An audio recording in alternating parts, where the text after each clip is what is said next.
I think we'll start. Good evening, everybody. Welcome. Forgive me if I cough a lot. I'm not as well as I ought to be. So let me start off with the fire evacuation procedures. I'm pretty certain we're not due for a fire drill tonight. So if the fire alarm sounds, please evacuate the building immediately. And the fire exits are located at the rear and the side of the room. Go down the stairs and meet in the War Memorial Park. Also, can you remember the meeting is being webcast live on the internet? And thirdly, can all members and public switch their phones off or turn to silent, please?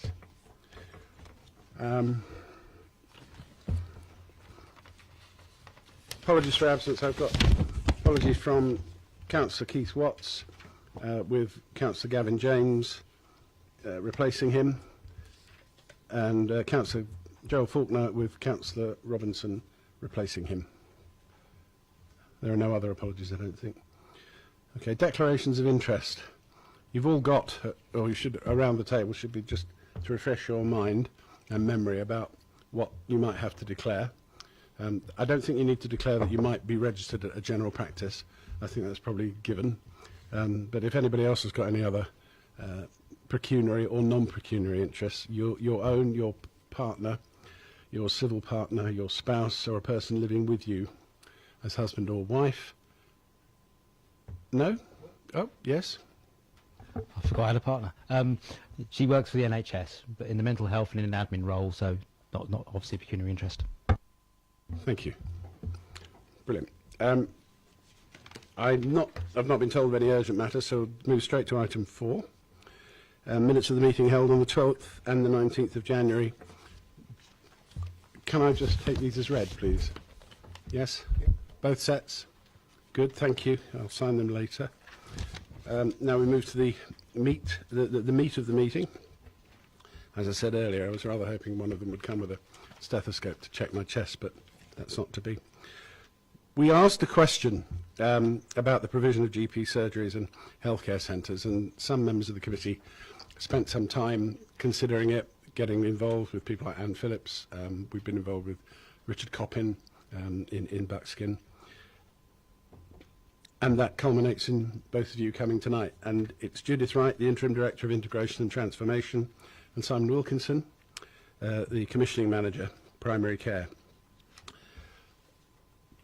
We've got this presentation, well, some of us have got it, but we will circulate it after the meeting because we have it. So you will get a copy, but you won't get it tonight. Is that okay? Can I hand over to you two to take us through, please? Thank you very much for inviting us this evening. We have a presentation for you, but we've set it out against the questions that you set us. So it's a very short sort of introduction, and then, as you'll see, we'll have the questions, and then we've answered them as fulsomely as we want to. I wanted to check with you, Chair, whether you would like, sort of after each question, whether you would want people to answer questions, or did you want to sort of go through the whole thing? What would be your preference? My preference is to go through the whole thing, and okay. People can make notes of questions, and then we'll return. Okay, that's fine. Okay. So, oh, you've got it, have you? Who's moving that on, the mouse there, is it? Oh, great. Lovely. So, just a bit to talk about the CCG, and I know that you're all very cognizant of this. So, as we commission wide range of healthcare services and make sure those services are safe, high quality and demonstrate value for money. We are actually a membership organisation that's made up and led by local GPs and other clinicians, and then that's supported by a small team of managers and administrative staff. And I think that's quite an important thing to hold in your head, because we have got GPs who are part of, well, a commissioning organisation, and then we've got GPs who are also providers of services. And that's quite an important, as you could possibly think, a conflict of interest. And so up until very recently, the CCGs did not commission primary care services. That was the responsibility of NHS England. So there was a separation there to ensure that they weren't commissioning themselves. That has changed recently as the role of NHSE commissioning starts to diminish as part of the NHS reforms and changes, and a number of things that they were commissioning has started to devolve down to the CCGs, and one of those is around commissioning primary care services, so GP services and other services. So we'll pick that up a bit more as we go through, but I think it's really important for you to understand that sort of twin-hatted or two aspects of a role of a GP as regards the CCG and as a provider of services. So we cover a population of 220,000, and you know the area that we cover, and there's about 20 practices, well there are 20 practices within that area, and each is a core member of the CCG, so all practices are members of the CCG. So our priorities are around safe, high-quality healthcare. Very importantly, about trying to reduce health inequalities where we can, and that there's fair access and quality for all.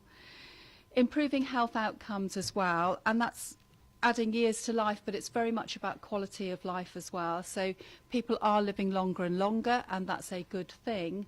What we want to do is for people to live longer well. So the years of their life are spent with a disability or unwell is actually reduced. And that's really quite a challenge for us, I think, in two ways. One, obviously, through personal health, the public health agenda, but also the pressure that we have on services. The longer people can keep well and keep independent, the better that is for the pressure on services. And so that's that final bit, which is about focusing on helping local people staying fit and well, and intervening earlier. So that's the CCG. Primary care is a broad term, so it includes your general practitioner, the family doctor, as well as dental, community pharmacists and eye care services as well. And quite often primary care is used in a sort of quite a sort of generic term referring to sort of community services, anything other than acute and those sorts of things. But actually technically that's what primary care covers. And you'll be well aware as a committee that 90% of all contact with the NHS is actually with primary care. And that's exactly why you're interested in it and have asked us to come along and be having those ongoing conversations with the CCG. And then just my sort of reiteration then about NHS England. So across primary care, they commission dental, pharmacy and eye care services. But we've just started to share that responsibility with them about commissioning and contracting with GP services. So that's a new role for the CCG and literally one that we've only just embarked on. So you set us some exam questions, and so hopefully these responses are fulsome enough, but as the Chair said, if you pick up anything along the way and ask us questions at the end. So is the current provision of GP surgeries and healthcare centres across the borough appropriate? So in the short term, we think they are, but the challenge for us is the mid to long term, and there's a number of issues that are challenging us with that. As I talked about before, there's that growing and ageing population, and frail, there's a number of frail elderly who need care, and we feel that that's a core role of general practice to be supporting the frail elderly. More people are living longer with long-term conditions like diabetes or complex multiple conditions that people will have. And GPs are seeing more and more demand on their time, and there are actually becoming difficulties recruiting new GPs and some other key staff, because actually the service has changed so radically over the last certainly sort of 20-25 years. It's a very different type of service now. There's obviously the continuing pressure on public finances, and what we're trying to do is a shift to focus on multidisciplinary teams outside of hospital, and to connect those very strongly with the primary care GP services, and so we're actually getting a multidisciplinary or range of integrated services that can support the community, of which primary care is one.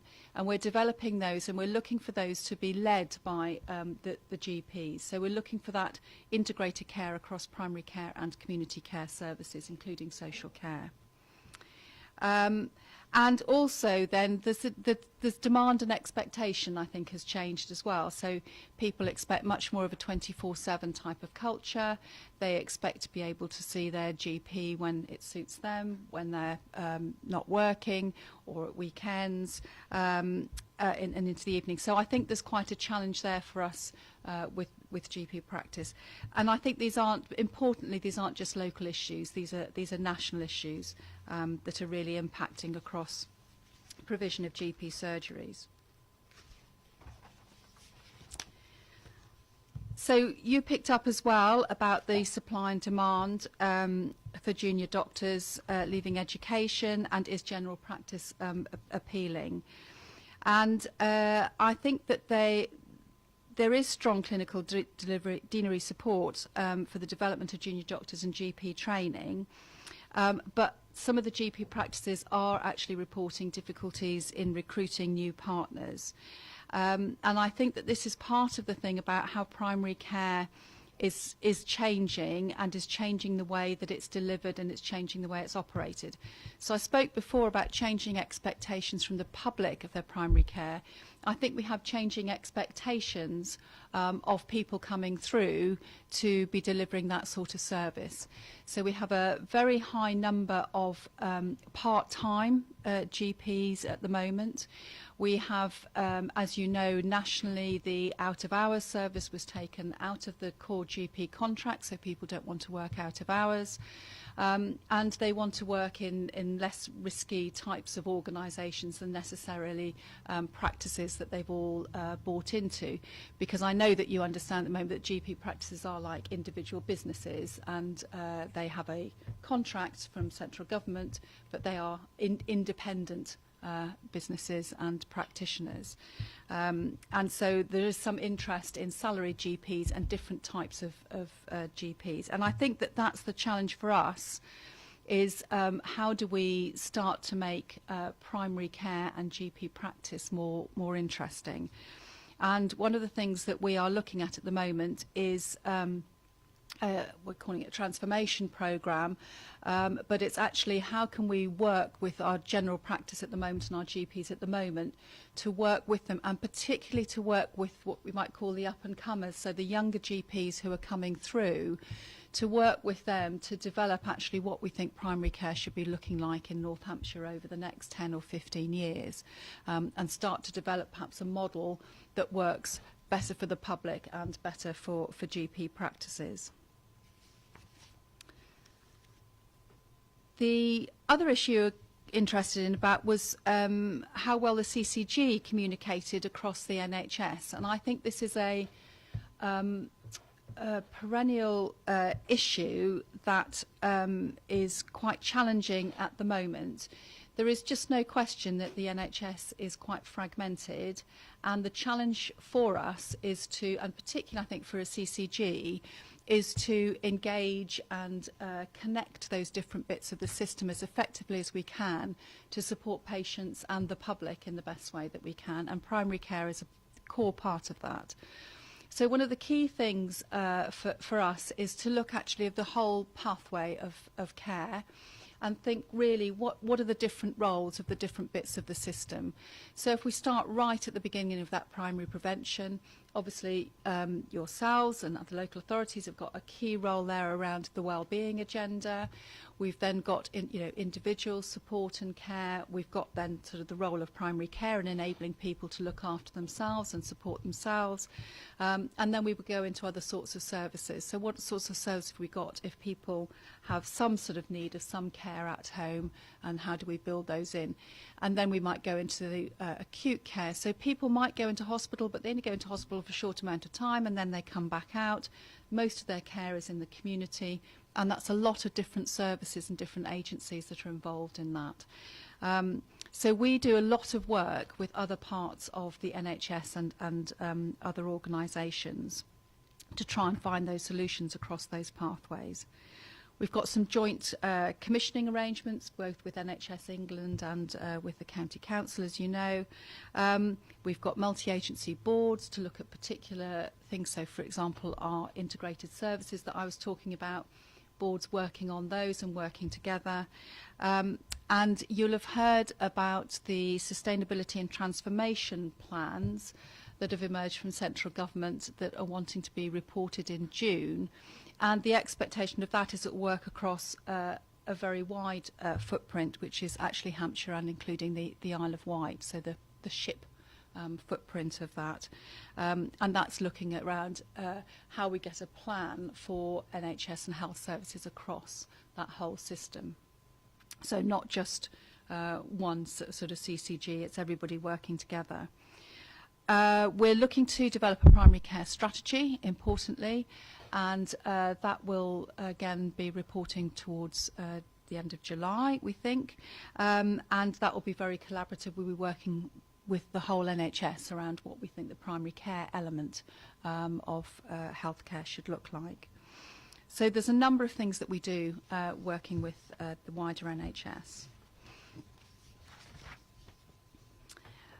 There's a very particular issue here which is around prescription drugs from pharmacies that are within general practice. And there are some rules and regulations around this. So if you're in a rural area, you can actually get access to the practice, and prescriptions are dispensed by the practice if it's a dispensing practice. We actually don't have responsibility around dispensing practices and that dispensing application. So that's something that NHS England actually overview. So there are some particular regulations that apply more to rural areas and others to city areas. So I think it depends where the practice is and where the patient lives in relationship to the practice. So I think there's a number of different issues in there. But if you want to tease that out further, then we could pick that up. Simon might be able to pick up the actual detail of the regulation on that one. But I just think it's not straightforward, and it's not a public dispensing pharmacist. So the requirements for new GP practices and healthcare centres, this is actually NHS England has retained the responsibility for this. So although we're working with them together around the commissioning of primary care services, this is really an NHS England issue, and similarly for them around sort of pharmacy. So there's a pharmacy needs assessment that isn't done by the CCG, but NHS England use around that. So there are some number of criteria around actually how new practices come into place. As a CCG, we're developing an estate strategy, and that will look at a whole range of estates across the piece, and that also includes primary care and GP estate as well. And that's trying to ensure that we've got access to services across the area that's appropriate. So that's quite challenging, as you can imagine, because things tend to grow up historically, and then very importantly you have new housing estates or new buildings, new pressures, things change, you have issues around transport, so there's a number of issues within that to work through. There's a number of things around that, which is around supporting estate, and practices can put in bids for that, but that's around supporting existing estate. So there's really, that's an NHS England thing. Will actually determine where we would have new practices. So on the devolution deal with central government, my understanding is health and social care isn't within that deal. That was my understanding. It wasn't part of that proposal. But that's correct. Yeah. So it's actually not part of that proposal. So for us on the healthcare footprint, going back to the sustainability and transformation plan, that's really where we'll be looking at the whole of the health and social care spend and service provision across Hampshire and the Isle of Wight. And that will also include those wider determinants of health, so there's a public health element within that. We've obviously got the national strategy, which is the 5-year forward view, which is looking at innovative approaches, and you'll know about vanguards and pioneer sites. For North Hampshire CCG, we haven't got any of those, we're not part of that, but we're watching very keenly as our neighbours develop different ways of working.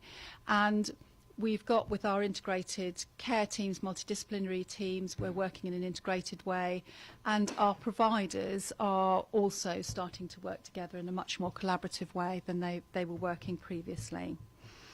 There's still, I think, the very important role of health and wellbeing boards, and so if we think of the STP footprint, we will have, would that be 4 health and wellbeing boards across that? So we'd have Hampshire, Southampton, Portsmouth and Isle of Wight, I think, the health and wellbeing boards. And I think that there's a really important role there for health and wellbeing boards in their leadership and overview, I think, of what's happening in the development around the STP. So I think that that would be an expectation, that there would be a strong engagement with health and wellbeing boards with that. How do we see the role of nurse practitioners? For us, I think, going back to what we were saying before about changing in services and developing services, in our integrated care teams, we have a very strong role, nursing role there, nursing teams there. We have matrons and senior nurses. We've got healthcare assistants. We've got a range of different skills and skill mixes across the multidisciplinary teams. So from a nurse practitioner perspective, we're very positive about the development of that role, and there's potential, I think, for how we can use those integrated care teams, how they can in-reach into hospitals, and particularly how those community nurses can work within the hospital and outside, and trying to get much more of that sort of shared care model, because as we were saying, you might go into hospital for a short amount of time, but actually you're still with your GP, and you might be receiving other community services, and you might have a long-term condition that you're getting support outside of the hospital, but you might be going in with a bit. And I think there's a really important role around those nurse practitioners in actually supporting that, working across that secondary care and community care agenda. And just this one. So what plans have been made by the CCG to address long-term healthcare provision in the borough, given that the local population will increase substantially during the local plan period and beyond? Also, what plans are in place to deal with an ageing population? So I think, obviously, we talked about the sustainability and transformation plan. That's a big area plan, and we will be feeding into that. From a CCG perspective, we have got a number of plans and strategies that are emerging and in place, and some are just very CCG focused and some are broader, working with others. So we've got our own operating plan, and as you know, NHSE gives us the framework for that at Christmas, and then we're given sort of about 6 weeks or so to develop the operating plan. That sets out our vision and our direction, and we then, that's our finances in there, and we identify what we're going to be commissioning within that. And our view on primary care will be part of that plan. So that's just emerging at the moment and starting to be worked on. The primary care strategy, as I say, we are going to embark on that and develop a primary care strategy. And hopefully if we can do it with this transformation programme, with, as I say, the GPs coming through, we think that that will be quite exciting, and that that will actually start to establish a different model of primary care that can meet the needs and the expectations, I think, of their communities. We talked a bit before about the strategic estates plan, so that's looking forward across the sort of estate that we might need. We also have IT strategy that we're working on, and that's an IT strategy for primary care and ensuring that we've got the right things through primary care. Long-term conditions, very important and particular pathways around that. And it's looking then at particular pathways of how we support people all the way through, and each of the agencies plays their role in supporting people. And it's also looking at where people have got sort of multiple long-term conditions. We also have a new Models of Care programme which is working with West Hampshire CCG as well, and looking across the north, because we're looking particularly at what's happening with sort of vanguards and other things that are going on. We both commission the community services, and as we were saying before, that we're looking at our community services and our primary care services working together very closely, as is West Hampshire. So we're looking with them around similar sorts of models that we might want to be developing, and feeding that into a bigger piece of work which is looking across health services across North Hampshire. Those then feed into the Sustainability and Transformation Plan. So that's how that sort of fits in. It's sort of a number of different plans and programmes at different levels. And within all those is the use of obviously public health, health needs assessment, understanding what services we've been buying, the pressure on those services, looking at services that we need to increase, maybe some services that aren't being used as much as they were, and sort of service change that needs to come in. There's constant support and direction to CCGs through NICE guidance and other things about how services would really need to be developing. So, yep, with the population very like to rise significantly. So this is similar, I think, to as we were discussing before, really, about GP provision. So it's about how we can focus on that leadership development, attracting new GPs who would drive forward that innovation and that different model. How are we going to develop 24/7 access? What does 24/7 access mean? What does extended access mean? What are the sorts of services that people are going to be wanting?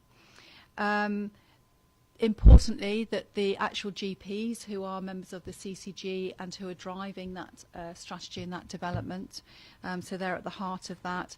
And obviously we're working with the deanery and other education providers to look at the skill mix of who we need. And part of it is around ensuring that the GP is doing what only the GP needs to do, and that there are sufficient multidisciplinary teams around that GP to be able to support them. And I think we all agree that there's a number of things that GPs are doing that actually they could be supported by other bits of the system very well and support them. As you know, we've got a GP Federation across North Hampshire, the North Hampshire Alliance. So that's where all the GPs have come together as federated. So that's really that's them as providers, very importantly, as opposed to them as on the commissioning side.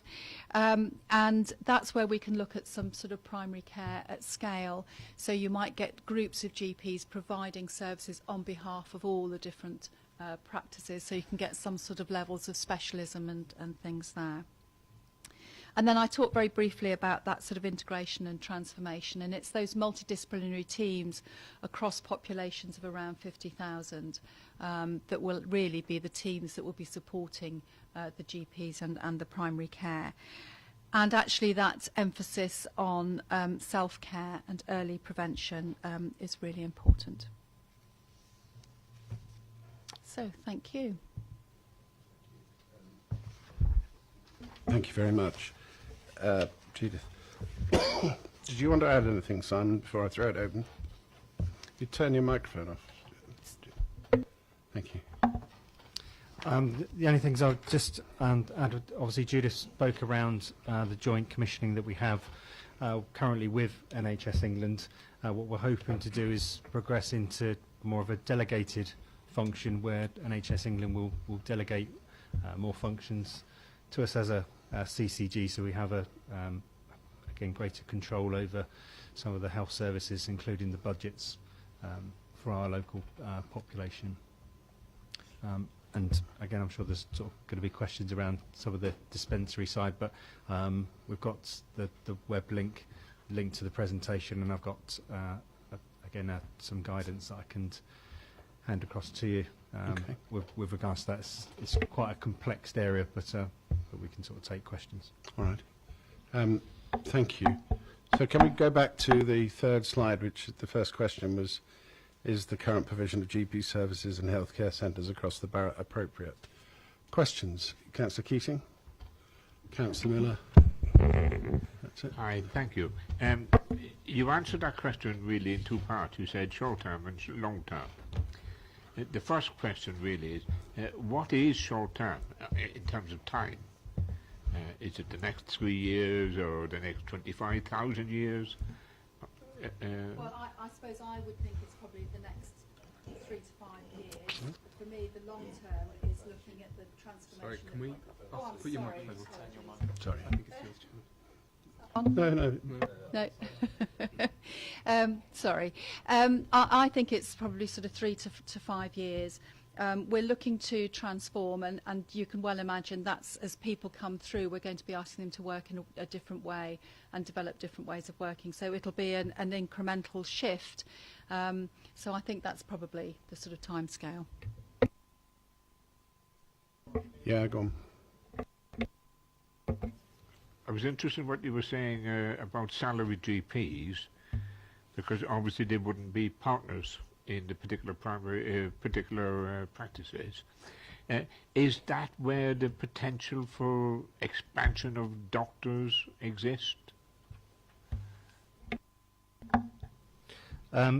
Yes, I mean, I think we're getting to a stage where there's obviously a number of people that want to have that work-life balance and that flexibility, and what we're finding is actually over the last few years, people are sort of coming in, and again, particularly for the female GPs, obviously, you know, they're wanting to take break from work to have start a family, but still obviously link back into the profession, and obviously, particularly for them, but again across the board, there's probably people want to have that flexibility, and the salaried model provides that to them more than having that partnership responsibility, and I suppose the responsibility of being part of a partnership is the other side, where again people are wanting to work, I suppose as many of us, to be employed, to work your hours and be able to then switch off. Obviously, if you're running then the business, once you've done the day job, you've then got to do the business side. So there's a lot more pressure in that sense. So it gives people, I suppose, more flexibility, and that seems to be more popular. Councillor Miller. Thank you, Chairman, and thank you very much for coming along tonight, because there's been, not you, because there's a lot of burning questions that have come up in the development of the local plan. So I'm going to address, and thank you, Sean, for asking the question, because I was going to ask the same. What's your short term? That's now relevant, and it goes to your last question that you put on the screen, to do with the local plan and the expansion of Basingstoke, which is very dear to our hearts, because the local infrastructure that goes with it, and GP surgery is a part of that infrastructure, a lot of question marks as far as we're concerned.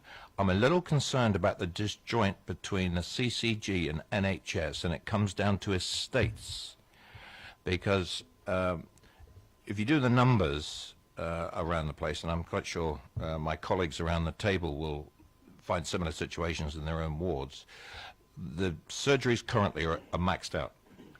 My own surgery is within 300 patients of saying, that's it, we can't take any more. The thing about your short-term 5 years, 3 to 5 years, within those 5 years, more houses are going to be built in various areas around the borough, and it will then probably start to accelerate, probably at the 3-year mark. Now, existing surgeries are full, basically. Where do these people go who are going to start to move into those properties? And I've yet to see in any of the plans where new surgeries are going to be built. Now, if that's an NHS issue with the states, where's the connection here? There's going to be a need. The council has to think about this in the details of the various plans that will come forward, between the developers giving up land in their sites for things like schools, GP surgeries, retail, And we need to have an understanding of that sequence in the council, in our various committees, in our various wards, because we've got our residents to think about. Could you possibly expand on this connection? Because we wouldn't want 3,000 people to move into houses with no GP surgery, because they wouldn't have a GP surgery to go to. And it's a question of timing everything through. It's particularly sensitive, and I like the idea of the business side. Our surgery is on land owned by Hampshire County Council with a covenant on it that it can only be used for healthcare. They can't sell it. Now, if NHS are looking after estates, it's been there for 30 years, that mechanism needs to change if A, they move to somewhere bigger, or they become a static surgery, then another surgery has to be built elsewhere. Do you see where I'm going with all this? It's getting an understanding of how NHS and estates connects with you providing the healthcare services with an expanding town. I hope I've got my message across. Thank you for that question. Yes, obviously we said that NHS England currently obviously have responsibility for the estates. Something that's come down from government is to say that for all CCGs what we need is an estates plan that will feed into the funding that they've got and obviously link into the growing populations, and we're aware that obviously there's a number of developments around Basingstoke and Dean that obviously we need to take consideration for. So the estates plan is a key step in that process, because what we have to understand is actually what estates do we currently have, what state are the estates in, are they fit for purpose currently and going forward. And I take your point that obviously it feels like we're almost at maximum with the current estate. Actually, when we've done the analysis on this, and this has been done nationally, it doesn't quite show the same picture.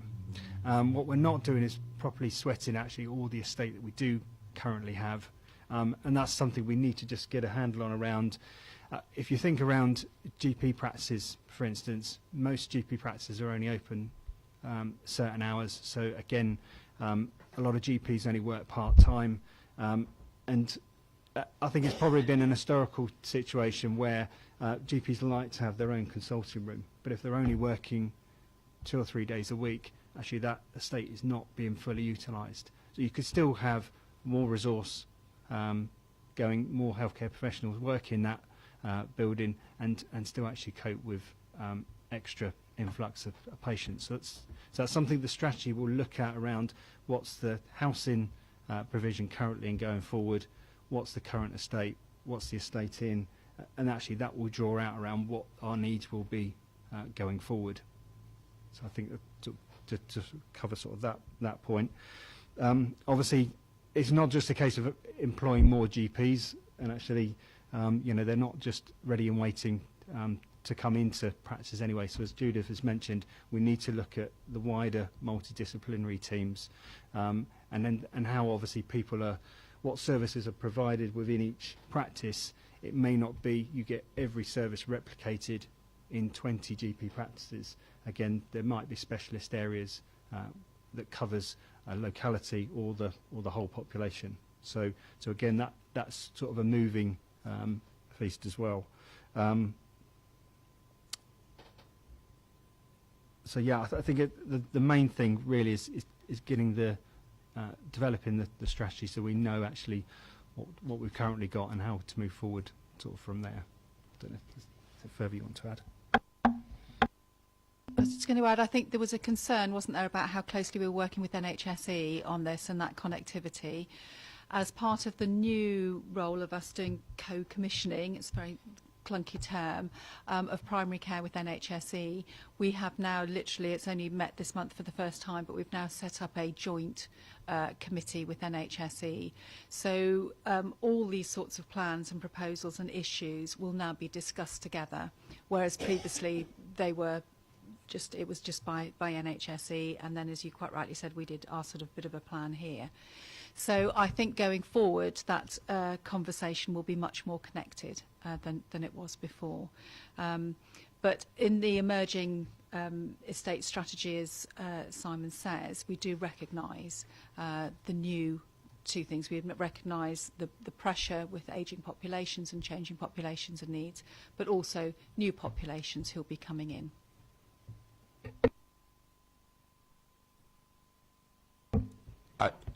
On this particular question, but I'll have another question later on, Chair, thank you. I'm just thinking, if you're the local CCG, you need local information. Sitting around this table is a lot of local information, and I don't know how possibly through the mechanisms we have in the Council that we could establish a dialogue with you to assist you. In other words, we've got, I think most of us around the table, we've got fairly detailed information about our GP surgeries and where they are, because one of the issues, for instance, is access by the population. You know, if we keep existing 20 and maybe make them more efficient, yet we're building houses further and further away from existing centres, then we have an issue of access to those particular GP surgeries from people, and back to the ageing population, some of the older people can't get there.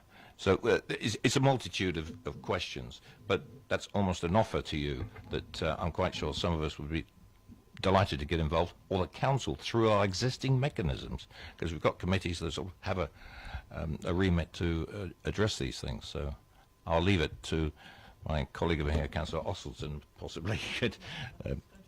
Yeah. Anyway, that's all I wanted to add at this stage. On that first question, you made the point that people were saying that they wanted services later in the evening and at weekends.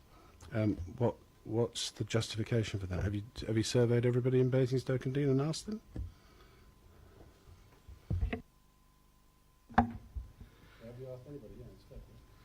Yes, there's been surveys done over time around commuting, people that commute to and from, or mainly sort of probably from the town, but again to, and again sort of what's convenient for. Again, we know that again certain times of the year can be very different. So for a lot of the elderly population, again they want to access primary care services when in daylight rather than maybe particularly at the end of a day. In the winter months, where obviously it gets dark that much quicker, and again flexibility these days on a number of different things through people lifestyle. Again, they're wanting to access any type of service when it's convenient to them, which may be an evening, weekend, or an early morning. So it doesn't necessarily fit the historical arrangements of the core hours. Certainly, again for medical services, which is 8 to 6:30. I think again people's working lives are different and personal lives are different. So again, it's trying to get the NHS to flex with that. I think there are some areas that would just like a GP surgery, but that said, and we will return to that, I'm sure. The service in some GP surgeries goes to 8 o'clock at night on one night a week, starts at 7 o'clock in the morning on one morning a week, until 111 or whatever it is was introduced. We had Hantstock, which was an excellent service because you got a call back from a doctor or a nurse practitioner. They triage, they determine whether you should come up to the centre at the hospital or whether they needed to come out to you, and that's disappeared. That worked very well. And the second thing I just want to raise, because you mentioned it later, but I may as well raise it now. You're talking about little areas of specialisms. Well, forgive me, but it wasn't so long ago that there was a wound clinic in Oakridge, and people came from all over the borough to have that because they had experts in there in, forgive me, I don't know what the technical term is, Kathy might be able to tell me, but in dressing wounds properly, and, well, yes, ulcers as well, that was disbanded. And so it then lay upon local surgeries to have to pick that up without the necessary training. So you're having centres of excellence, but you used to have them. Why haven't you still got them? They existed before. Okay, let me just pick up on the first point that you made. With regards to, so we have got a number of GP practices that provide extended hours, quite rightly, early mornings, late evenings, and some Saturday mornings as well. That service is commissioned from NHS England, so that's around providing GPs or other healthcare professionals at that time. What we try and do for the CCG is complement that service that NHS England commissioned by having commission a full reception service, one of a better word. So again, patients, while they're seeing the GP, can still book other appointments, pick up prescriptions. So again, we offer that to the practices that provide those extended hours to be able to run a full reception service alongside that, and that actually helps the practice run as well, because obviously you don't want lone working at that time. So obviously it means there's always more than one person on the premises as well for safety. With regards to Handstock, we still commission Handstock to provide services. So they provide our out of hours service. So they're now North Hampshire Urgent Care. So they've sort of changed name, but they're still available and still provide our out of hours service. So what number is that you have to dial? Because you can't find that anywhere on any internet page or any of the GP surgeries. They're not there. And if the service is there, I think people need to know it's there. Yeah, certainly we can look at that. I mean, you put me on the spot there around the telephone number. I must admit, I don't know it off the top of my head, but we can. No, sorry. But we can certainly provide that to you. And we can take that back around if that number, if obviously the patients are obviously not knowing what that number is, then obviously we can, yeah.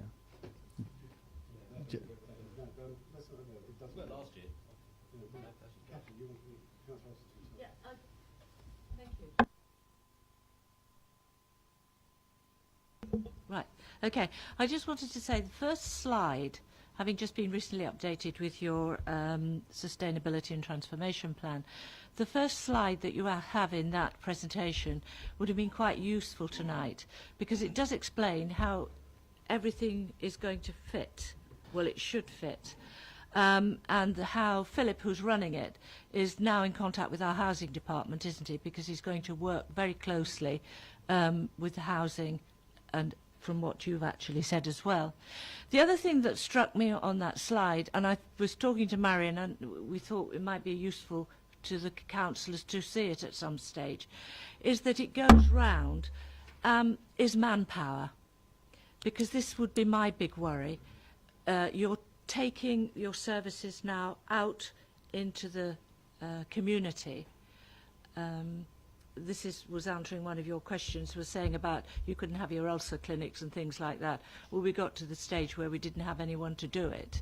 And one person went running around like a fly into everybody's house. But it's the manpower. Where are we going to get the manpower? I think the doctors need to change the way they work. They've done it for heaven knows how long. We've all changed. They're going to have to change. And that's not going to be very easy. But also, if you're going to do more out into the community, where are we going to get the women or the men to do this from? Because there is a big shortage of labour. That's what I'm reading. That. I'd happily send you the slides. I don't know if Philip did send Marion the slides. You got it? Fantastic. Okay, that's great. And the slides that Councillor Austin's referring to is what we might call our out-of-hospital or our community care and wellbeing strategy, which we're trying to sort of map all those community services and how they all link together and the sorts of things that we need at each point. You're absolutely right. We are very challenged across the NHS for manpower, woman power, person power. And that's part of the thing about us looking for those multidisciplinary teams and how those multidisciplinary teams. So GPs and GP time is very limited and very precious. So how can other members of teams actually support them and do some of the things or do some of the obs and everything else before they actually get to see a GP, so GPs only seeing who they actually need to see, I think is a very important part. We are looking, and that's our bit around working with the deanery and other educational establishments, about what are the sort of workers that we're going to need going forward. So the sort of work we might be looking around is what we might call a practitioner assistant, so like an assistant to a GP, different to sort of the nursing bit where they might do quite a lot of the support to the GP before the GP actually sees them. One of the issues around GP capacity is quite often the repeat people coming, and it's for issues that actually the GP doesn't have control of and can't actually manage. And I know that the committee will be well aware of that, and that's the sort of thing that we're trying to look at, is how can we manage that better across a multidisciplinary team, so that they may come to their GP first with a number of issues, but there is a team and you can have a multidisciplinary case discussion about what somebody might need, so that person isn't keeping on coming back to their GP for repeat visits for something that really can't be resolved by the GP and needs to be resolved by other members of the team. And we would like to get to the point in future, I mean these are very early days, but we'd like to get to the point where those teams are very connected in with nursing homes. They'd be very connected in with housing. They'd be very, you know what I mean? So that much wider concept of how we support people out there, and that the GP services is one aspect of that, and is kept to the GP. At the moment, it's an open door for sort of anything that will come in. And all sorts of things come in to GPs that really isn't for them to manage. And that's a bit about, I think, you know, you talk about GPs working in different ways as part of that, but the other part of it is us saying actually that we make sure that we've got those services around it. But even within that, we're also challenged with finding sufficient numbers of therapists.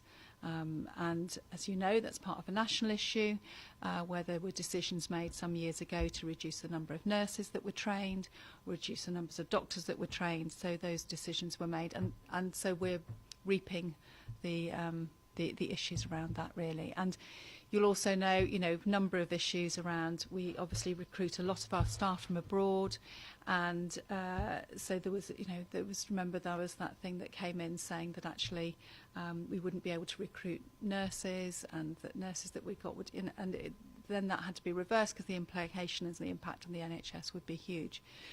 So when you're trying to work through some of those things locally, it's challenging because you are in a much bigger context of things like deaneries, education policies across the NHS and those sorts of things. And you have to work as smartly as you can, and as much in partnership as you can. Councillor Cousins. Thank you, Chair. I want to ask a question off the back of a comment Councillor Miller made about how our GPs are coming to the point of full capacity. There's currently a trial undergoing in the eastern region of NHS England where they're investigating people who have not visited their GP for 5 years would be removed from their surgery list. Now, if that trial was to be here, I would be off the list because I've been fortunate enough not to need my GP for the past 5 years.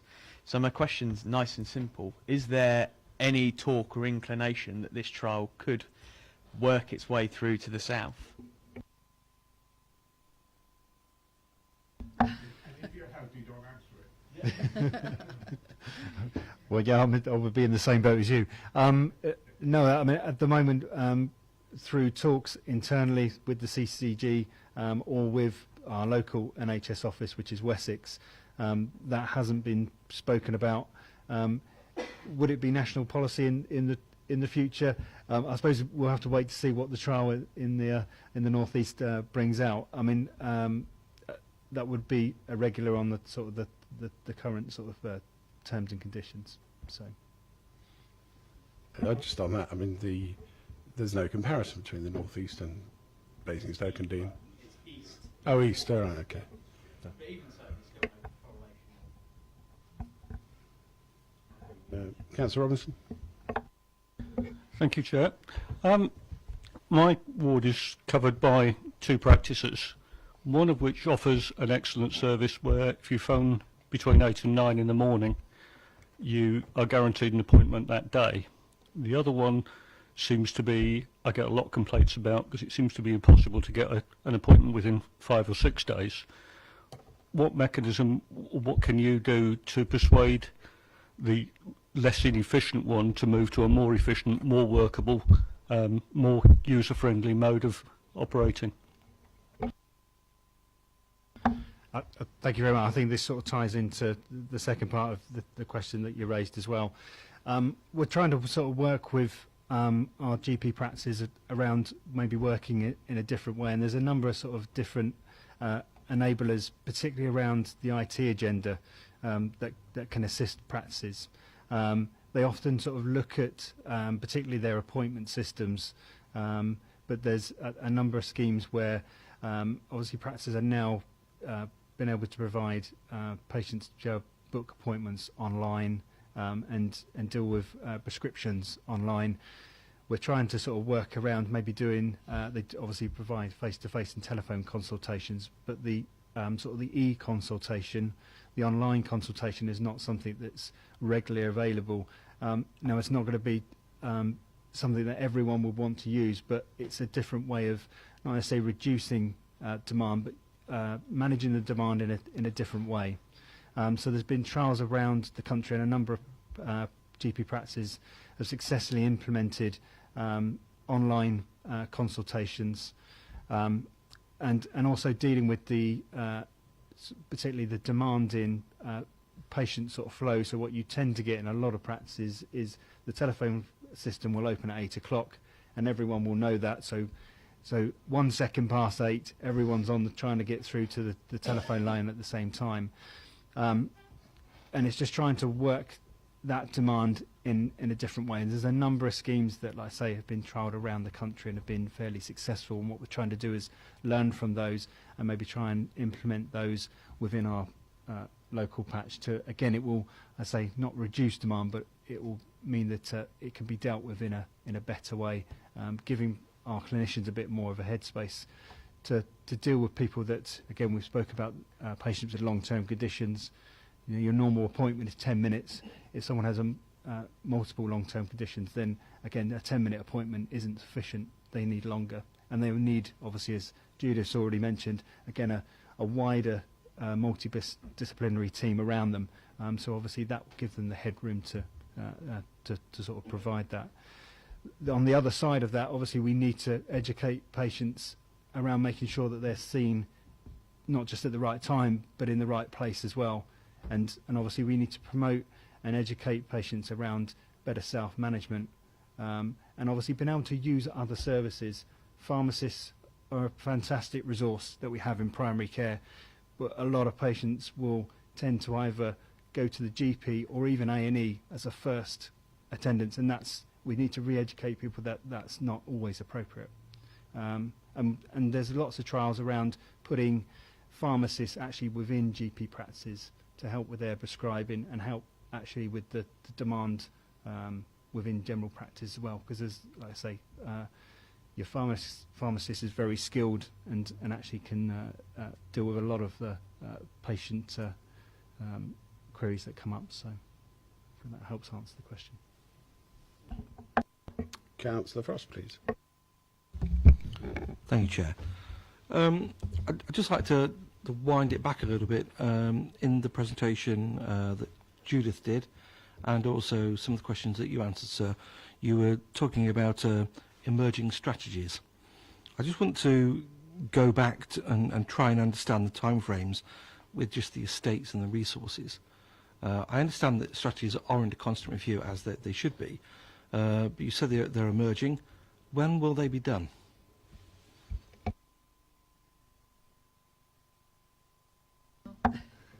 So our primary care strategy, we're trying to develop over the next, well, by June, to give a timescale on that.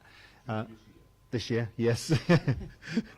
With the estate strategy, there's been a national time frame set. So we had a first draft of our estates plan into NHS England. I think it was just after Christmas, yeah. Which has happened. We've obviously had some feedback, and now we've got some more time to develop it further. what NHS England have said is there is funding available. They've given there's £1 billion pounds available for estates and IT over the next 4 years. That was started in last year in 2015. The only way that actually any CCG and obviously we're no different to be able to actually tap into some of that funding is through our plan. So if any scheme to develop any of our GP practices or to open a new GP practice, if that's what we deem is appropriate, it has to be as part of our plan to secure the funding through NHS England.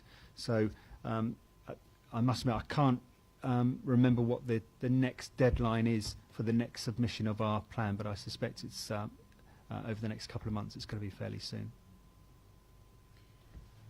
Do you want to add anything to that? Thank you, Chair. I do have one more question, but I'll take it after everybody else. Right, I'd like to just go back to the point that Judith was making about GPs and GP surgeries being connected to OAP homes. My father was in a home before he passed away, and the GP was very connected there. I'm horrified to think that that GPs aren't already connected with all their services to the hubs that we have in the borough. Could you just confirm that they either are connected, aren't connected, or aren't connected to your satisfaction, please? Yeah. So as part of the core contract, GPs are responsible for their patients and seeing their patients in their own home if that's needed. So if your own home is a nursing home, then your GP may need to come and visit you in your nursing home. If the nursing home call and say, we think Mr. Frost is unwell and you need to come and see him.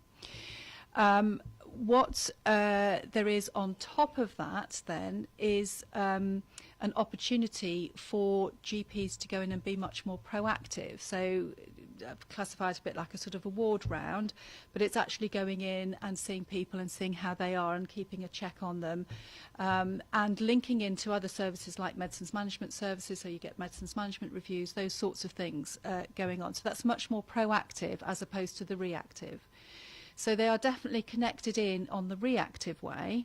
On a proactive way, it's much not. That's opportunity and choice, if you know what I mean, and quite often that's paid for by the nursing home themselves. So that isn't part of the GP core contract. What that actually means, if you can think that through, is that in any nursing home, you might have half a dozen GPs going in to see different patients at different times and on a reactive basis.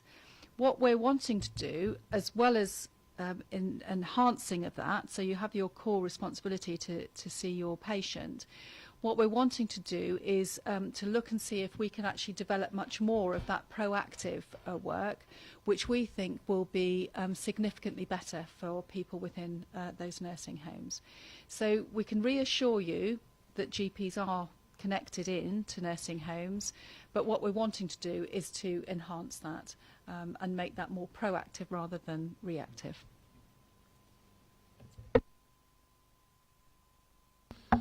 So when Judith says around, obviously there's multiple GPs going into a home, actually what you also tend to get is not just multiple GPs but multiple practices, because obviously there's patient choice here around which GP practice they want to be registered with.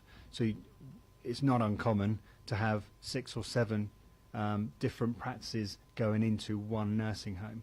Obviously what we're questioning around actually is that the best for the patient, without trying to take any patient choice away. Actually what we want to be is to give the most effective and high quality services, and there's a question around actually if you have the less number of different GP practices you have serving one home, actually you probably will provide better quality care, and actually there's better then links with the nursing home managers and the nurses from that home to that GP practice, because they're not serving multiple practices. Thank you, Chair. Councillor Smith. Thank you, Chair. I have two slightly different questions, but the first one I imagine will be given pretty short shrift, so I'm going to ask it and get it out of the way for your behalf. Councillor Keating spoke about the lack of people wanting to partner. Councillor Austin talked about the problems getting enough manpower, person power in to do the work. Aside from the answer you've given in terms of flexibility, people like to be salaried, etc., is being a partner in a GP just not attractive anymore? I mean, is the buy-in prohibitive, and is the profit not worth it? Is it too much of a barrier? And do you have any figures around either of those? Although I know you're going to say it's different for each one. But if there are any averages or anything like that as to what the kind of expected buy-in is to become a partner in a GP surgery, and what the likely profits are on an annual basis? Yes, it does vary quite different. So I suppose there's one thing around how we all I suppose it comes sort of from the media as well, around how we perceive sort of GP practices. Again, obviously the profession can sometimes get a bit of a bad press, and actually what we want to try and do is celebrate the successes and actually show, particularly to obviously the junior doctors coming through, that actually general practice is a fantastic place to work. And of course we need a certain number to go down the specialist route, but likewise we need enough to come into general practice to serve that. The setup of each practice is very individual around the partnership model.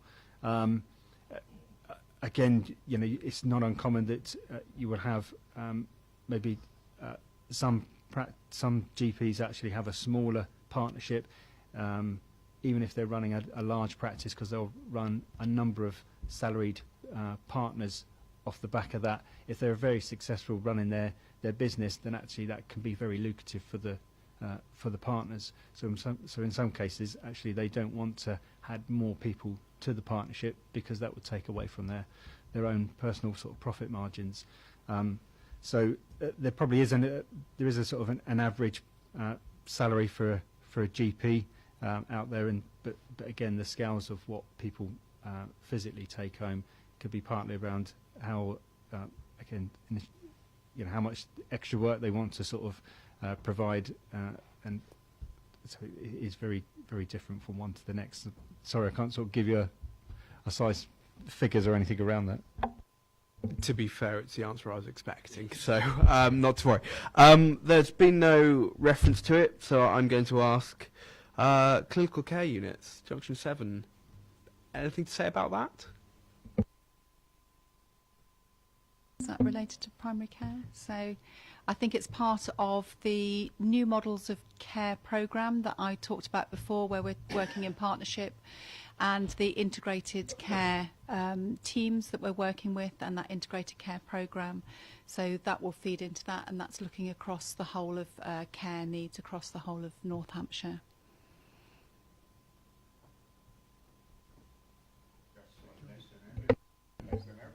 And is that part of one of your strategies that you've spoken about tonight, or is that a different strategy? It's a different piece of work. Sorry. It's getting the coordination, isn't it? So we have a whole range of different strategies. Primary care strategy is a key part of what we're talking about here and about primary care. So looking then across the whole of health services, we've got two levels of strategy. So we've got the sustainability and transformation plan, which has come in more recently from the government, and that's on the whole of the Hampshire-wide area. That will include hospitals, Southampton, Isle of Wight, Portsmouth, HHFT, it will, up to Frimley. It will include everything that's going on and what's the impact and what are the services for our whole population. And that will include community services, mental health services, primary care. It's the whole lot. It's actually looking across the whole thing. So as you can imagine, that will be quite sort of high level. On a more local level across the north, so Basingstoke and Winchester, we're actually working with West Hampshire CCG, and we're looking at what are the services that we need across here. So we're looking at, as well as hospital services, we're looking at out-of-hospital services, and that's part of its new models of care is the shift, as you know, nationally, the shift of models of services, out of hospital into the community. And in order to do that, we need to have different types of community services. So that's why we're looking very closely at our integrated care services and our integrated care teams, and what are the services and the levels of services that we need and can provide in the community, what are the levels of services that we could provide in hospital, and what different levels of services do we need to provide in hospital. So that's all being in that new models of care programme. So there isn't a strategy that's come out of that, because that's working it through at the moment. So, bearing in mind that I am a bear of very little brain, and you said services a lot, then I got lost in it a little bit. Oh, sorry. When will we hear something?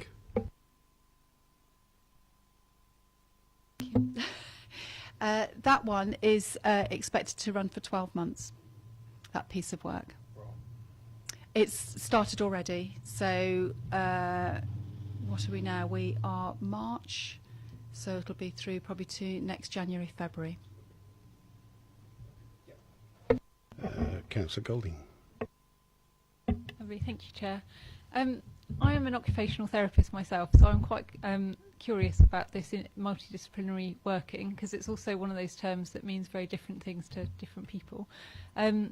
So I suppose I'm asking for a bit more details really about what sort of members of the team you're expecting to see, and if that's going to be a restructuring of existing kind of community provision or additional, as well as, like, is it going to be this kind of hospital focus, so discharge prevention, discharge support, hospital admission prevention, or is it going to be this much more kind of broader health and well-being kind of agenda?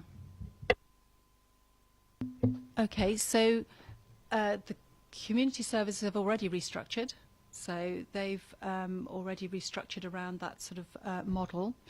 So across those teams, we expect nurses of different levels, healthcare assistants to support that, occupational therapists, physiotherapists, social services, so social workers amongst that, and with that sort of stage one, and the GPs, really importantly, and that's a GP led. So what we've got at the moment is those teams are probably linked into 4 practices, and that's how the 4 sort of practices are working with that team. The next stage of that would be we're wanting to link in pharmacists, medicine management, community pharmacists, and as I was saying, we'd very much like then to link in things like sort of nursing homes and other bits of the system, so that we've got a good bit of the system there.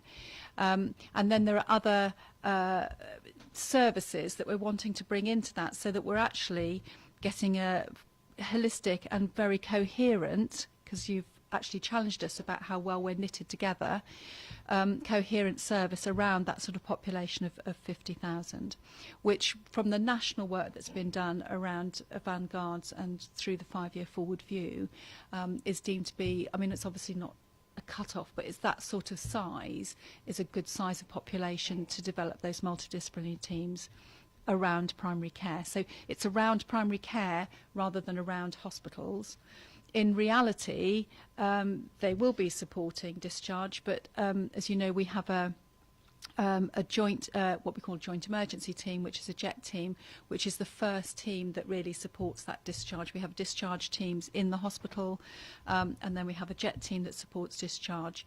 But going back to the point about patients are seen 90% of the time within the community, if you go into hospital, what we're wanting to get to is that you go into hospital, your GP and your team, if you've got a long-term condition or whatever, know about that, and they're working with the hospital about supporting you all the way through and about when you're coming out.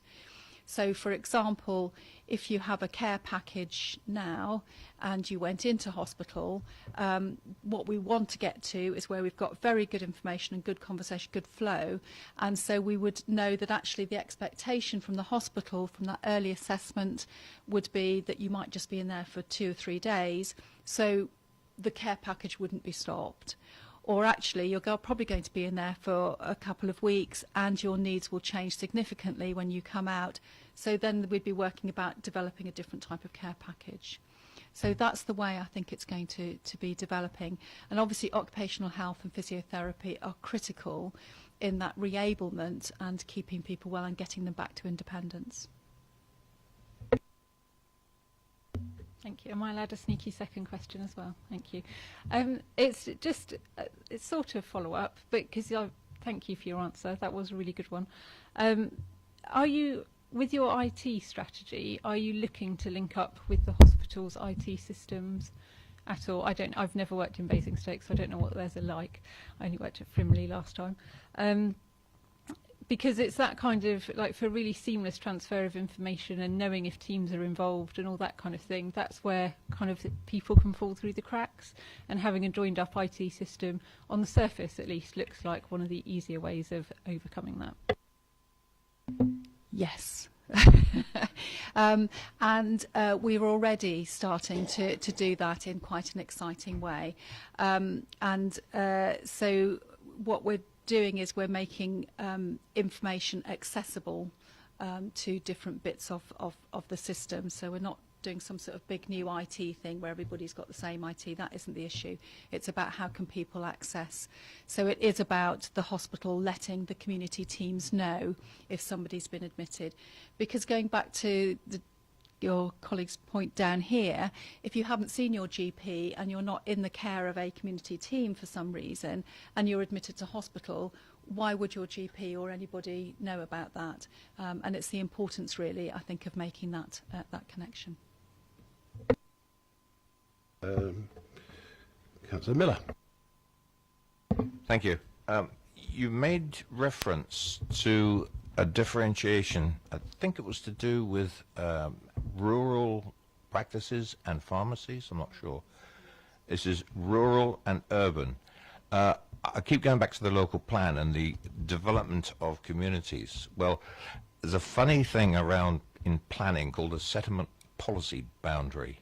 If you're in it, you're urban. If you're outside it, you're rural. That boundary is being pushed as the new developments come in. And there will be redefinitions of urban areas of Basingstoke town and probably some of the outlying towns as well. What is your definition of rural and urban? Because we'd like to talk the same language here. Yeah. Good question. With regards to sort of on the sort of dispensary side, what we tend to do is, again, that's where the sort of the urban and rural definitions tend to come in. Now, I'm not looking to pass the buck by saying NHS England commission all of this, so they should be asking this question, answering it. I mean, I can provide you. I've got a paper copy that I can provide Chair with, and obviously we've got the link to the some of the guidance on the slide pack. It's quite complex, and there's a number of different factors. So obviously we've mentioned around this 1 mile boundary within the slide pack, and that's probably the fundamental bit of sort of legislation. But actually, there's a number of different criteria that NHS England use when they're trying to define sort of the rural urban sort of localities. So it's not a straightforward one to answer, I'm afraid. Councillor Miller. Okay, not straightforward. I think possibly we need, again, some connection here, whether it's through NHS England, because I'd hate to think that the current rural areas, when the development then occurs, either fall through cracks or the other way around, that they don't get the right services because they were rural 5 years ago, whatever map of somebody's looking at in NHS England, and then you get the expansion of development. there's got to be some connected thinking here. And I made the offer earlier on that I think a dialogue of whatever mechanisms we come up with would be quite valuable, especially as we're entering this 15-year local plan era, and you're looking at changing some of the strategies that we referred to earlier on. I think there'd be some benefit there. Thank you. Councillor Frost again. Thank you, Chair. I'd just like to follow up on Councillor Smith's comment about the CCU at Junction 7. As I represent Oakley and North Waltham, which has the villages of Dean, of which the hospital is planned to be built in the parish, and also Dummer, there are a number of my residents that will be very thankful with the fact that you're taking your time over that emerging strategy, and they'll be saying, you know, if you can please take as long as you possibly can, okay, that would be much appreciated. Councillor Keating. I won't worry about his backyard at the moment. I'll worry about mine. Can I just say, this new revolutionary idea of care in the community out of hospital instead of in hospital really strikes fear into my head, because that's exactly what happened with mental health. The hospitals were closed down more or less, and people were put into the community with the provision of care in the community, mental health nurses, mental health support, mental health, all kinds of ancillary services. And I can tell you, I know of a number of people who are constituents of mine who have been badly affected by the lack of mental health care, both children and adults. Now, so I'd be very worried about this new idea that you're promoting or sustaining or developing or whatever, because it's the easiest way to reduce the cost, because the people in the community are individual silos now. They're no longer large large groups of people who go to hospital and can be seen as a group. That's one point, if I may. I've got two questions, very simple ones. Every GP practice has got a GP on your community commissioning group. That's 20 of them. And they're all going, and some of them are going part-time. Is there a connection here? Are they going part-time because they're doing all the commissioning? Or are they being paid to commission, and therefore they don't need to be part-time? They don't need to be full-time partners. But the other question, and it's very specific, is the nurse specialities. If the nurse specialities are going to provide us services across a number of different surgeries, which would be logical, because they are specialities, many of our people in the urban area currently rely on limited bus services and limited in time. You try to get to a surgery somewhere on a Saturday evening or a Sunday, you wouldn't get very far very quickly. So if they're going to be across surgeries, how are they going to practice? Are they going to practice by visiting the patient in their home, or having community centre type of arrangements? That's it. Thank you. Okay, I suppose let's start from the last one first. That would be much more about, so it could happen in different ways, where you're talking about a sort of a specialty within primary care. So it could be that it was one practice and other practices refer people to that practice to do that. They could hold it in some sort of health centre, or they could even hold it actually in a hospital, and it's a primary care clinic within a hospital. They wouldn't necessarily be going to people's homes. That's much more of those generic nurses that we were talking about in the ICTs. The issue around the commissioning and the part-time, no, that isn't linked, but there is actually a really important point that you make, which is about time and capacity. And the capacity for GPs to, if they have got a business they're actually seeing patients, and then they're part of a wider commissioning organisation. And that is very, very challenging. And so all the practices are members of the body, and then out of those, what have we got, 160? How many GPs have we got? 160? Something like 160 GPs. Out of those, there are some of those GPs who will be much more engaged within the organisation, so say on the governing body or on the clinical executive. So it'll be a mixture. Okay. They will get paid, yes, for that's the session that they're working for the CCG, yes. Councillor Ossleton. I just wanted to say that it's early days yet with the pharmacists, because the pharmacists at this present time are undergoing change. And you're talking about the rural and the urban for the pharmacists part of it. Well, from my perspective, rural is where you've just got one chemist in the actual village. In the urban areas, you've probably got a cluster. It's the clusters they're trying to get rid of. They're also looking at sending drugs through the post. IT coming very much to the forefront, and what somebody's actually said here tonight, the elderly in the rural areas there's no transport, some of them haven't even got transport, and our IT in the rural areas is rubbish at the moment, so it's going to be very difficult if they're going to do that. So I think it's early days, and we're going to see a change in how the pharmacist works as well. Councillor Robinson. Thank you, Chair. I'd like to pick up on this thing that Councillor Cousins brought up over being struck off after 5 years without visiting the doctors.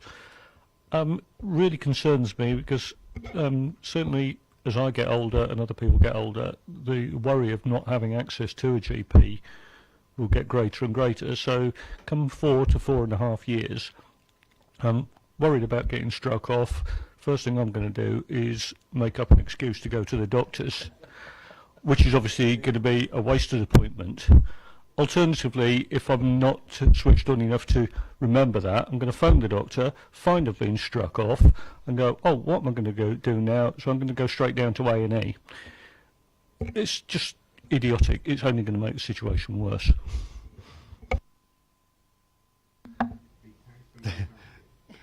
Yeah, I mean, didn't expect an easy ride, did you? Again, I think as we've said before, at the moment there's no discussions locally either for North Hampshire or Wessex, from what I'm aware of, around introducing that. I think they probably will come to that conclusion through the pilot they're making.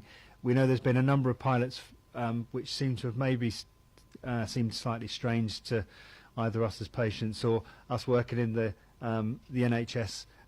One of the other things they were mentioned around nationally not so long ago was taking away practice boundaries. Now, for GP practices, having a practice boundary gives people a bit of a safe definition around where's it safe to provide services if I have to provide home visits. If you take away those boundaries, then anyone in any part of the country could register. You could have someone living in Newcastle that wants to register here. How do you provide safe care to that person? It doesn't work in that sense. It doesn't work like that now. It just doesn't. If you are registered, say at the Grange or Bramley's, and you live in Oakley, you can stay registered, but they won't come out to you. Yeah. So they'll agree sort of some restrictions to you. Yeah.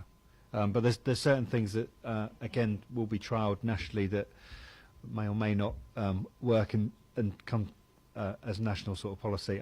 That sounds to me that again the way GP practices are funded through their core contract is based on the number of people on their books. It's a capitation payment. Obviously, if you're reducing the number of people on your list, then actually you're reducing the capitation. Actually, for general practice, we're the type of people that actually they want on their books. They want people that are well, that don't necessarily visit the practices, but they'll still pick up obviously that payment for having be able to provide that service as and when you need it, if that's every day or every 10 years. Councillor Cousins. Thank you, Chair. You've talked predominantly within the presentation about trying to get new doctors in. We need to also think about retaining the ones we've got. And a recent survey found that our GPs, so NHS UK GPs, were the most stressed GPs in the whole of the Western world, and that 30% of them were highly likely to quit in the next 5 years. So with that sort of impact in mind, how on earth do we retain the doctors that we've got, let alone bring on new ones on board with their fears and reservations about joining general practice?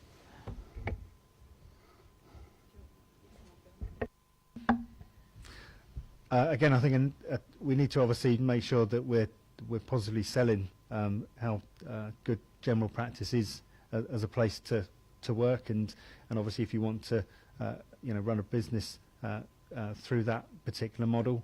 So I think that's one sort of element. I think the other thing is, again, fundamentally what we've been saying this evening, that obviously that your normal general practice that's been running in the same way for the last 70 years around this GP partnership model maybe isn't fit for purpose any longer, and obviously we need to look at multi-professional teams. It's not as quite as clear cut maybe as it once was around separating your community acute and primary care services. They need to all link better together. So I would say that we're trying to obviously take primary care on a journey to that particular place, and I think this is where our first slide, where we're saying yes, general practice and primary care is probably fit for purpose in the short term, but longer term that model is probably not sustainable, and we need to obviously bring people on that journey to be more integrated. No? We have no more people wishing to. I've got some questions as well.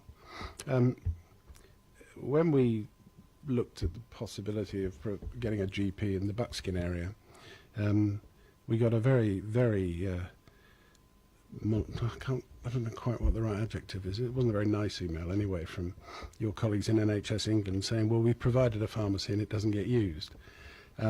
What they failed to pick up is that these people who live in that area, and to an extent in Winklebury, my colleague represents the people of Winklebury, they may very well have to get 2 buses if they want to go to Gillies or to St Andrews, 1 bus if they want to go to Crown Heights or they're registered at Crown Heights. That means 4 bus journeys for people who can ill afford it, in my opinion. But the reason, of course, that pharmacy isn't used is because if they go to the Gillies, they can pick up medicine in Brighton Hill. If they go to St Andrews, there's a pharmacy on site, and if they go to Crown Heights, there's a pharmacy on site. So of course they don't use the one in Buckskin. That preamble really is, how are we going to get together with you, the other 3 CCGs that cover Basingstoke and Deane, and NHS England to resolve those problems, because they're not going to go away as more people. Councillor Miller's quite rightly pointed out the large number of people that are likely to be hitting this great town in the next 12 to 15 years.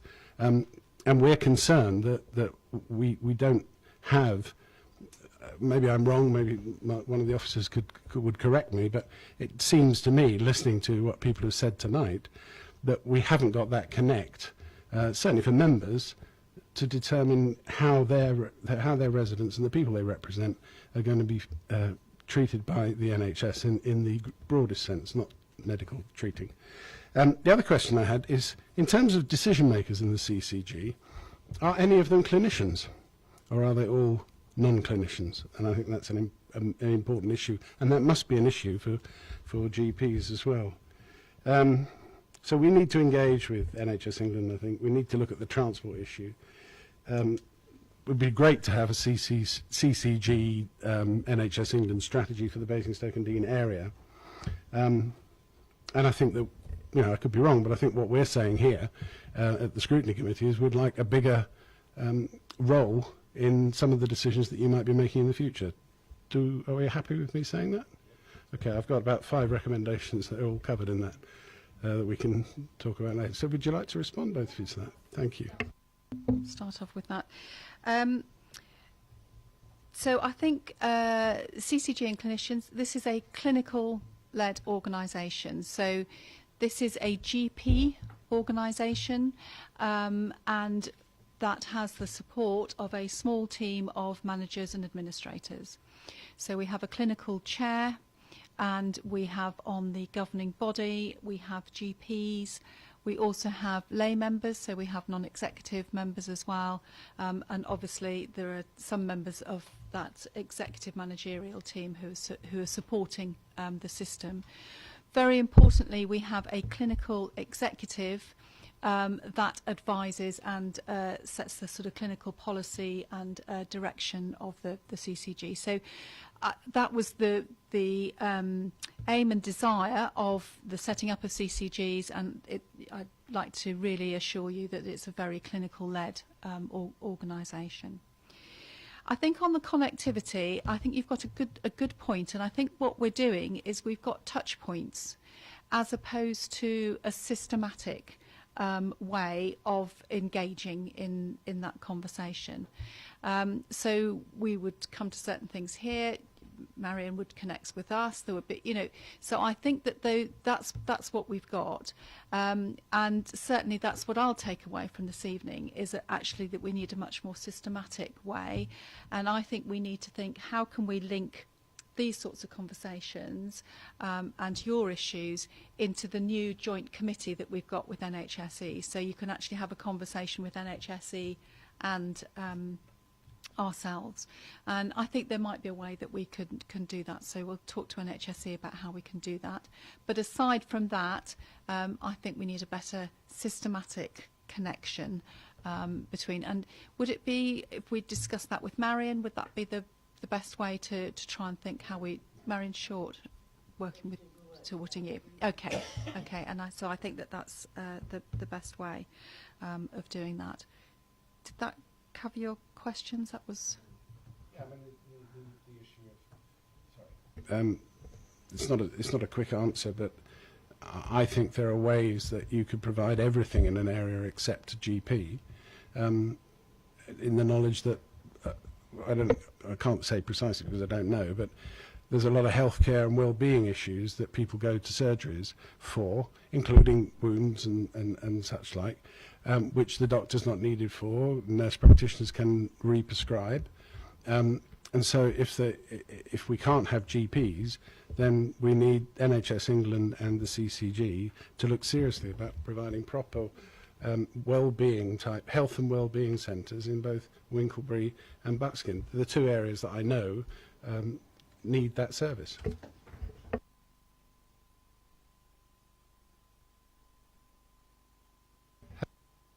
Sorry, has anybody got any more questions for? Oh yes, Councillor Robinson. Sorry.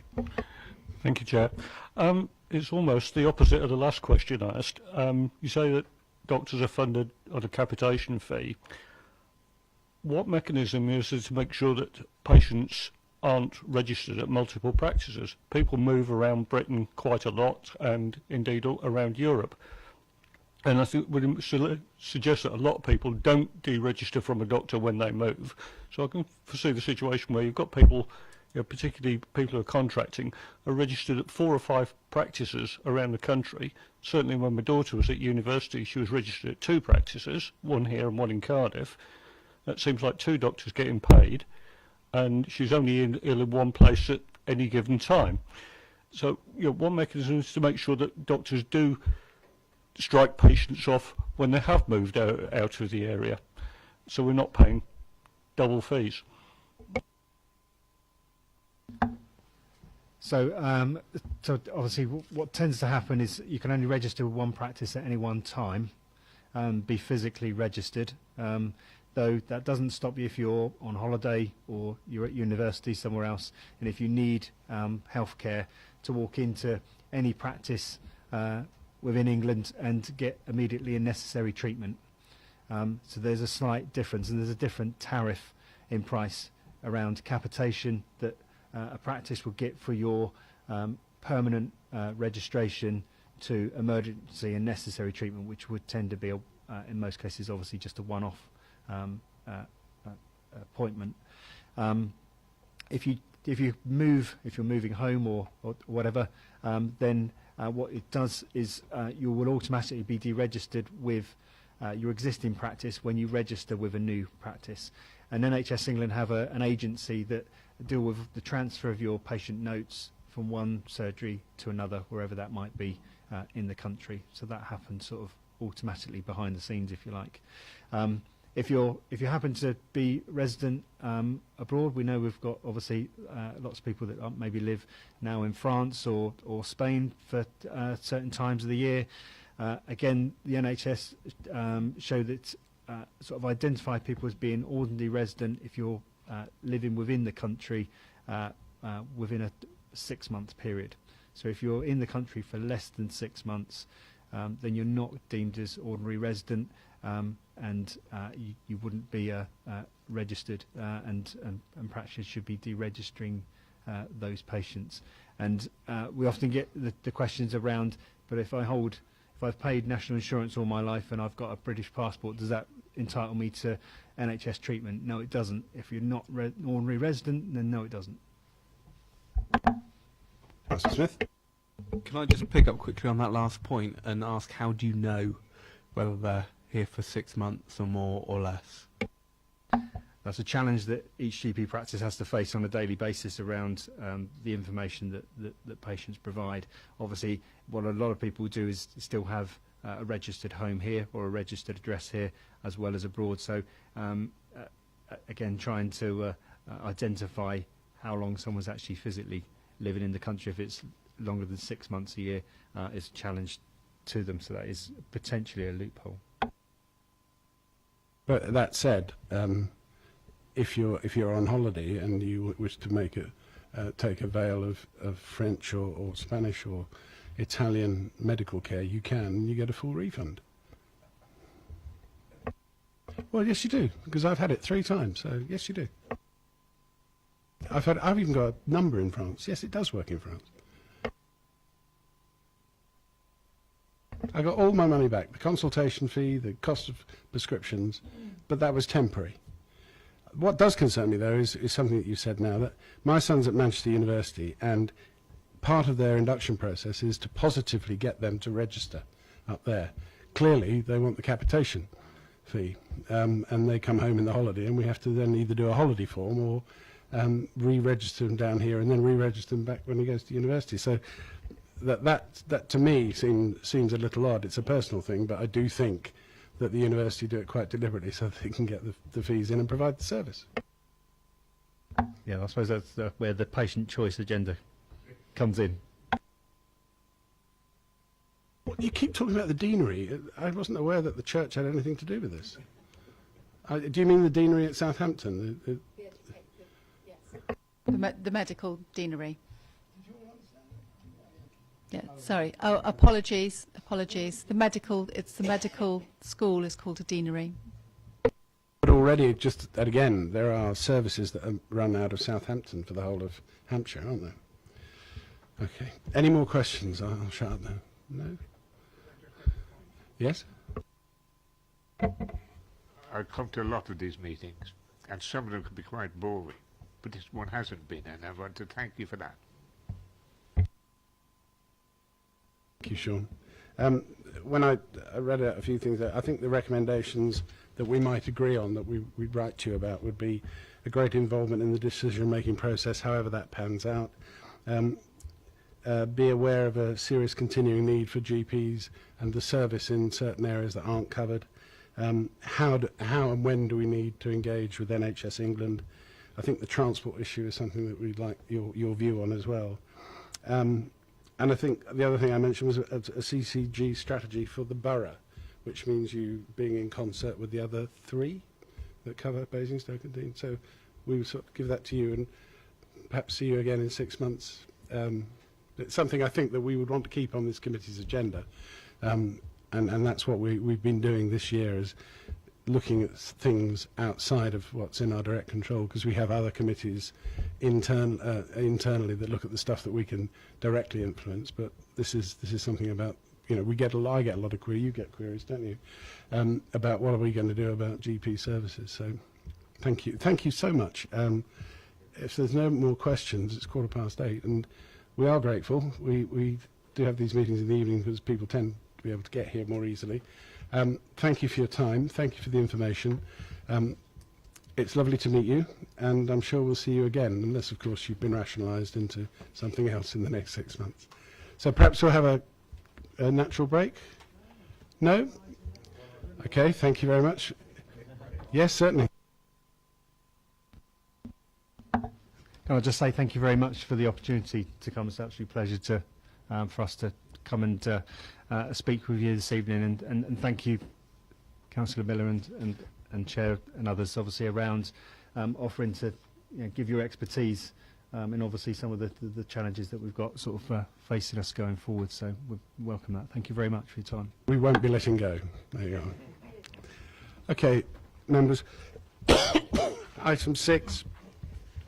Performance panel update.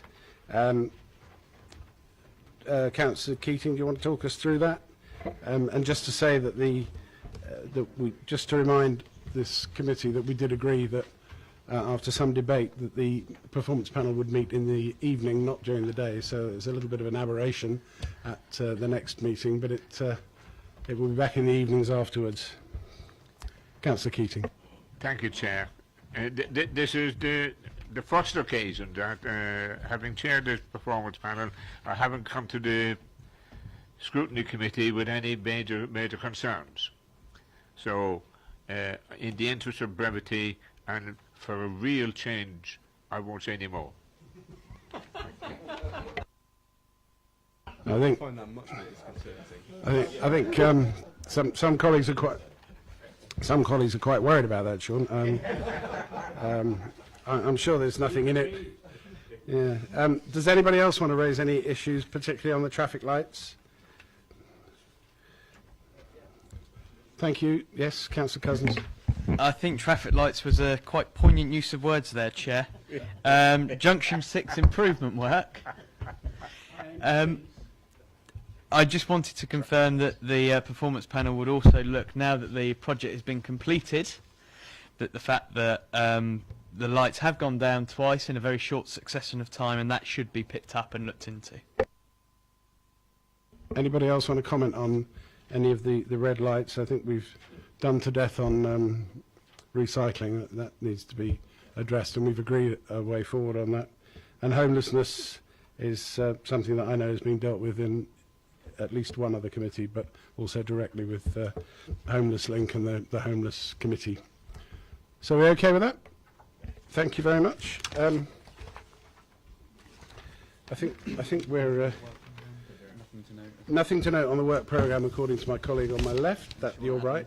Unless, do we want to add anything? I don't think we do at this stage, do we?